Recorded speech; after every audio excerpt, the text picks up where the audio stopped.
네, 지방선거 열기 점점 더 뜨거워지고 있습니다. 더불어민주당에서 서울시장 출사표를 던진 첫 주자 바로 이분입니다. 김진애 전 의원 전화로 만나보겠습니다. 의원님 안녕하세요.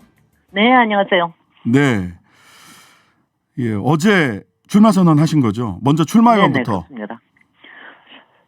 이번 선거가 대선 다음에 치러지는 거기 때문에 여러 가지가 힘든 선거 아닙니까? 네, 이럴 때는 아주 적합한 후보를 내서 현재 프레임을 좀 바꿔서 정치인 대 정치인이 아니라 정치인 대 전문가로 지금 서울에 여러 가지 현안들이 있기 때문에 이 문제를 가장 잘 풀 수 있는 이런 사람으로 프레임을 전환하는 게 저는 필요하다고 생각해서 그래서 출마를 제일 처음에 던졌습니다. 정치인 대 전문가. 무난하게 하면 무난하게 진다. 이렇게 말씀을 하셨어요.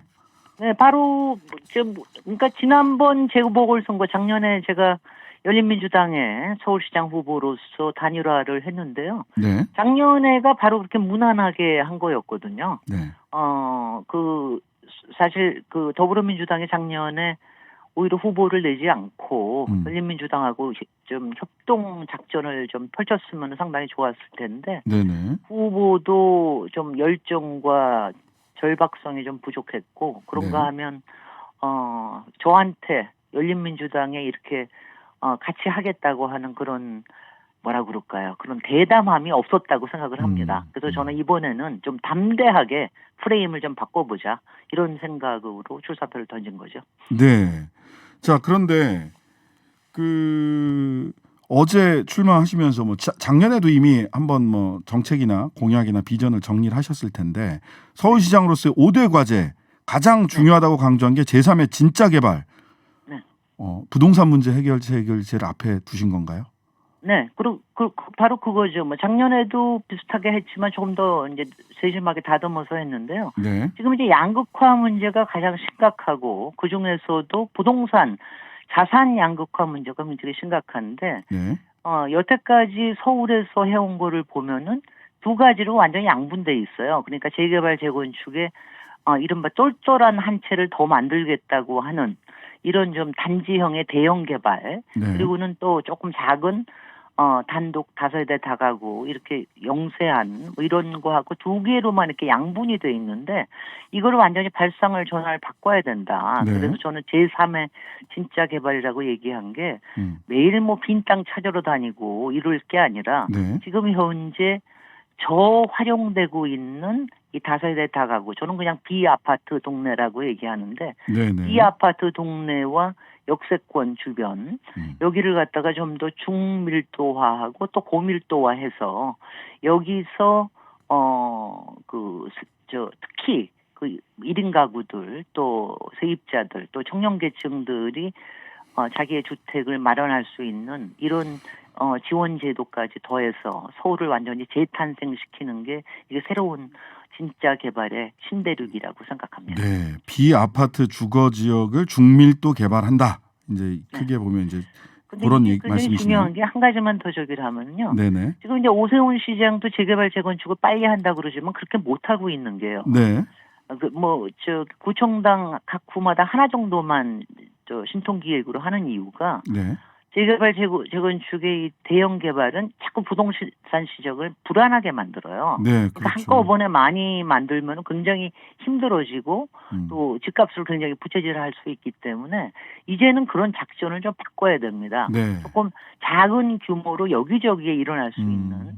그러니까 사실 예전에 주택 문제를 해결한 것도 사실 다세대 다가구가 굉장히 많은 거를 또 부담을 했죠. 예. 네. 근데 이제 그거를 좀 더 적극적으로 바꿔주는 네. 이런 게 필요하다.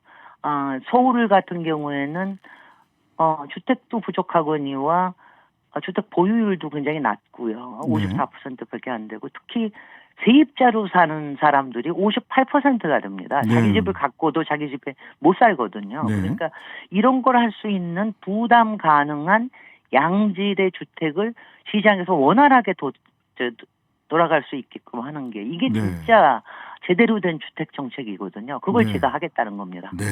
자, 주택정책 얘기 나왔으니까 지금 인수위에서는 민주당 주도했던 임대차 3법을 폐지하거나 축소하겠다. 이거 사실 폐지나 축소가 지금 거의 불가능하고 내용 보면 완전 폐지론도 아니에요. 인수위에서 나오는 걸. 근데 말은 어쨌든 그동안 굉장히 인플레 돼가지고 폐지하겠다 이렇게 나오더라고요. 네, 말도 인플레돼 있고, 그리고 예. 그게 이제 반문재인 음. 정책 여태까지 이제 공격하던 거의 연장선인데요. 그렇게 네. 쉽게 못한다는 걸 알 겁니다. 가령 네. 종부세로 폐지하겠다고 그러지만 종부세는 이명박 정부, 박근혜 정부도 폐지 못한 거예요. 왜냐하면 불가능해요. 부자 감세를 그렇게 쉽게 할 수가 없거든요. 네. 그러니까 현장에서의 임대차 3법 때문에 현장에서의 부작용들은 문제점들은 분명히 있습니다. 네. 그거는 이제 초기에 이걸 우리가 극복하고 개선해야 될 일이지 이거를 네. 완전 폐지한다는 건 문제가 있고요. 네. 아까도 얘기했듯이 약 58%의 세입자 서울 시민들을 위해서는 절대로 그렇게 해서는 안 되는 일이죠. 네. 현장에서 일부는 뭐 수정해야 될 부분이 있지만, 예, 조정해야 될 부분이 있지만 있습니다. 이 근간을 건드려서는 안 된다라는 평가로 보이고요. 자, 당내 경쟁에서 네. 우리 김진애 의원님이 전 의원님께서 제일 먼저 이렇게 출마 선언을 했는데 송영길, 정세균, 이낙연 등등등 하마평에 오르는 분들이 많이 있습니다. 네. 그게 이제 정치 거물이라고 하는 사람을 앞세우려고 하는 건데요. 네. 그런 사람을 경선에서 꺾고 해야 제가 인지도는 확 올라가겠죠. 그러니까 저는 반가운 일이고요. 반가운 일이세요? 그러니까 경선을 제대로 하자라고 네. 하는 게 누가 나오든 그거는 서울시장에 자신의 열정과 의지로 나와야지 등 네. 떠 밀리듯이 해서 나오면 안 된다. 네. 저는 그게 확실합니다. 그다음에 이렇게 눈치 보고 재고 빼고 하면서 뭔가 추대를 받고 추대라는 말이 나오는 것 자체가 저는 지금 부끄러운데요. 네.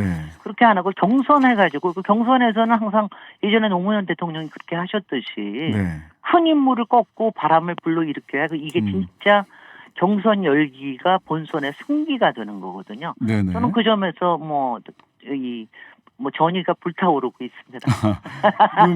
네. 아니 그 우상호 의원이나 전에 또 서울시장 선거 나왔던 우상호 의원이나 또 최재성 전 청와대 정무수석이나 이런 분들은 아예 그 책임 있는 사람이 이렇게 은퇴하겠다 책임지고 뒤로 물러나겠다라고 했던 586 용태론 내지는 당원으로서 당 대표로서 대선 패배에 책임 있는 사람이 나온다는 것 자체가 정당하지 않다, 적절치 않다라고 아예 출마 자체에 대해서 굉장히 비판적인 목소리를 내시던데 그건 상관없습니까? 네. 아니요. 당에서도 상당히 그 비판이 있습니다. 그게 네. 민주당의 정신에도 좀 맞지 않고 그리고 조금 비상식적으로 보인다. 그러니까 부자연스러워 보인다. 이거는 확실하게 있어서 만약 그런 식의 하자를 가지고 출발을 한다 그러면 우리가 서울 시민에게 우리가 지지를 우리가 요청할 수가 있겠느냐 이런 네. 부분들에 대해서 우려가 상당히 있죠. 그러니까 김진애 전문가로 가야 됩니다. 네. 우려가 있다. 근데 나온다면 기쁘게 열의를 가지고 싸워주겠다. 뭐 이런 정도입니까? 저는 항상 불꽃입니다. 불꽃. 합니다. 예, 우리 불꽃 네. 김진에너지. 예. 자, 어제 보니까 박지원 비대위원장이 제시한 5대 지방선거 공천 혁신 원칙이 있습니다. 네. 심판받은 정책 책임자 공천 금지. 네. 이게 걸리는 분들이 좀 있어 보이는데 네. 이 어제 제시한 그 공천 원칙 그다음에 뭐 음주운전 관련된 거라든지 이런 몇 가지 기준들을 굉장히 엄격화하는 원칙들을 어제 비대위원회에서 결정을 한 것 같아요. 네. 이 공천 원칙에 대해서는 어떻게 평가하십니까? 특히 심판받은 정책 책임자 공천 금지, 부동산 정책 책임자 공천 금지하라는 얘기 같은데. 예. 저는요. 예. 일단은 자격 심사에서 통과했으니까 어저께 통과심을 받았으니까 일단 그런데 예. 이제 정책에 대해서는요, 항상 이제 우리가 조심해야 되는 게 뭐냐면 정책이라는 게 항상 성공과 실패가 다 있습니다. 그리고 그렇죠. 성공을 하는데 실패에도 약간의 부작용을 가지고 그 다음에 넘어갈 수 있는 것도 확실히 있고 하는데 이게 단기간에 판단하기 어려운 것들이 있습니다. 그리고 이게 선의에 의해서인 건지 아니면 의지가 박약해서 그렇게 된 건지 이런 부분들에 대한 판단이 굉장히 조심스러운 부분들이 있기 때문에 그 부분은 조심스럽게 그리고 이제 그런 정책이라고 하면 그게 다만 부동산에만 관련된 것이겠습니까? 다른 정책도 굉장히 여러 가지가 있는 거라서 그 부분에 대해서는 그러니까 원칙적으로 말씀하시는 거는 맞으나 네. 그거를 판단을 하는 거에 대해서는 훨씬 더 신중하게 판단을 해야 된다. 이렇게 네. 생각하고 있습니다. 네. 네. 그러니까 뭐 부동산 관련해서 무리를 일으킨 사람 이러면은 좀 뭐 기준이 잡히는데 부동산 정책 책임 이렇게 얘기를 하면 민주당은 민주당의 가치에 입각해서 지켜야 될 그 국민들한테 다소 비판적인 얘기를 듣더라도 지켜야 될 가치가 반영된 정책이 있고 가치를 바로 배반한 동의합니다. 정책이 있을 수 있거든요. 바로 동의합니다. 그러니까 임대차 3법이 비판이 있다고 그래서 그걸 실패했다고 볼 수 없는 거 아닙니까? 네네. 종부세를 올리고 강화한 부분에 대해서 그것이 부작용이 그러니까 부작용이라기보다는 반발이 상당히 있을 수 있는 거죠. 그렇죠.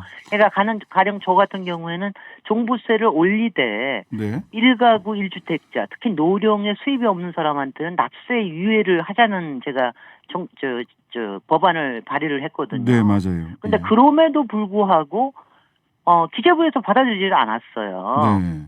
그러면은 그걸 갖다가 어떻게 해야 됩니까? 그러니까 네. 이런 것들이 굉장히 왜냐하면 부동산이라고 이제 한정을 지어서 얘기를 하면 상당히 포괄적이고 세심하게 봐야 되는 것들이 있고 정책과 정책에 맞물려 돌아가는 것들이 많기 때문에 네. 그렇게 쉽게 판정을 하거나 가령 무리를 일으킨 사람들 이런 거는 있을 수 있겠죠. 가령 네. 투기를 한 사람이라든가 그죠? 네네. 투기를 하거나 아니면 뭐 글쎄 뭐가 여러 가지 있을 수 저는 하여튼 뭐 투기에 대해서는 굉장히 강경해야 된다고 생각을 네. 하거든요. 그래서 네. 그런 거 빼놓고는 사실은 뭐 굉장히 판정하기가 쉽지는 않을 거고 그거는 소명을 하고 만약 네. 그거를 문제 삼겠다 하면 소명을 하고 그거에 대해서 뭐 당에서 공심위에서 판단을 하고 하는 부분이 필요할 것 같습니다. 네. 자, 마지막으로 용산 집무실 이전 계획 관련해서는 국방부가 오늘 단계적 계획을 수립 중이라고 했습니다. 실무적 계획은 만들어져 가고 있는데 네. 향후 이 문제가 사실은 오세훈 시장도 조금 시간을 가지고 천천히 검토하는 게 좋지 않겠느냐라고 윤석열 당선자에게 얘기했던 것으로 이렇게 언론에서는 보도가 되기도 했습니다.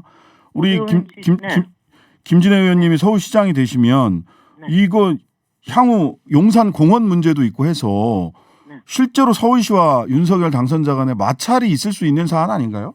네, 저는 오세훈 시장이 좀 소심하다고 보고요. 네. 그래서 제가 할 말은 하고 할 일은 하겠다 하는 서울시장이 되겠다고 얘기를 하는 건데요. 네. 일단 이 집무실의 용산 이전 문제는 이거는 이제 국가적인 문제죠. 네. 그러니까 이제 이게 지금처럼 5년짜리 단임 대통령이 본인의 의지에 의해서 그냥 결정할 수 있는 일은 아니다. 네. 그래서 이거는 더구나 뭐 그게 원칙이고 두 번째는 절대로 국방과 안보에 공백이 있어서는 안 된다. 경호에 네. 공백이 있어서도 안 된다. 네. 세 번째는 이것이 서울시에 상당한 영향을 끼치게 됩니다. 이게 네. 뭐냐면 여태까지는 청와대는 그 자리에 청와대는 항상 경호와 안전이 중요하기 때문에 거기에 있는 걸 상태로 다른 도시 개발을 상정을 했거든요. 네. 그리고 특히 용산 같은 경우에는 용산에 공원이 들어오고 그걸 전제로 해서 다른 고밀도 개발들을 여태까지 추진해 왔기 때문에 네. 앞으로의 고도 제한의 문제, 그다음에 교통